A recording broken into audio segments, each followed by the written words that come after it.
problemado ho yung mga DDS, mga bossing. Ay naku, kung tayo po masarap ang tulog natin, mahimbing ang tulog natin, yung mga DDS ho, hindi. Sabi ni Ma'am Marijo, Joel Q, done na po, 125. Sabi ni Ma'am Neng Gigi, napanood ko na, Mark, sa The Sunglass Man, search ko. Wow, model ka na.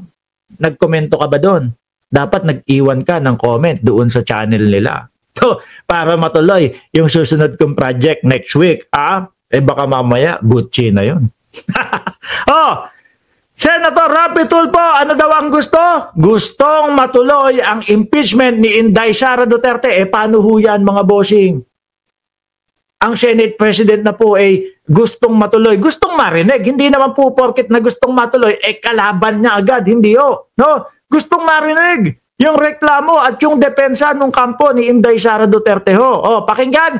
Tingin ko ho, kapag ka nagtanong ang Senate President, ilabas natin sa pagka-archive, sino yung mga boboto dito. Tingin ko po, isa, si Senador Rapi Tulfo, mga bossing, ang boboto para malabas po sa pagkaka-archive yung impeachment. Aba, yari ito What's important to me is matutuloy impeachment.